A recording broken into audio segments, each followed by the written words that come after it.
গাজাকে ধ্বংসস্তূপ বানিয়েও ক্ষান্ত হয়নি ইসরায়েল। এবার আগ্রাসী থাবা বসিয়েছে ইরানের দিকেও, যেন মানবতাকে কবর দিয়েছে তেল আবিব। নেতানিয়াহুর হামলার পাল্টা জবাবে ইসরায়েলকে কোণঠাসা করতে তৎপর ইরান।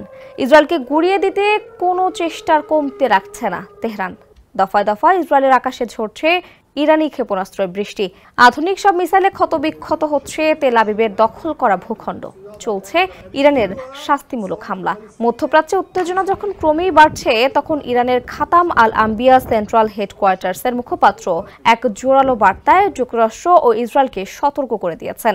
এক বিবৃতিতে তিনি বলেন, ইরানের সশস্ত্র বাহিনীর সাহসী যোদ্ধাদের হাতে থাকা চমকপ্রদ প্রতিরক্ষা ব্যবস্থা এমন আঘাত হানতে সক্ষম। RICL TMX, যুগের পর যুগ স্থাপনা থাকে মজবুত, যা আক্রমণকারীদের বিশ্বের সামনে নত করাবে। বিবৃতিতে তিনি বলেন, ইসরায়েলি বাহিনী পশুর মতো বর্বরতা চালাচ্ছে, তবে ইরানের সাহসী সন্তানেরা তাদের প্রতিরক্ষা শক্তির মাত্র একটুখানি অংশ ব্যবহার করেই ইসরায়েলি শত্রুকে ভয়াবহভাবে আঘাত করেছে। ইসরায়েলি শক্তিকে গভীরভাবে নাড়া দিয়েছে। তিনি যুক্তরাষ্ট্রকেও হুঁশিয়ারি দিয়ে বলেন, ইসরায়েলি বাহিনীকে সমর্থন দিয়ে যে কোনো ধরনের সরাসরি বা পরোক্ষ হস্তক্ষেপ করলে অঞ্চলে থাকা মার্কিন ঘাঁটিগুলো মারাত্মক হুমকির মুখে পড়বে। মুখপাত্র আরও বলেন, তারা ইসরায়েলে বসবাসকারী অস্থায়ী অধিবাসীদের সতর্ক করে দিচ্ছেন, এই দখলকৃত ভূখণ্ড আর নিরাপদ নয়।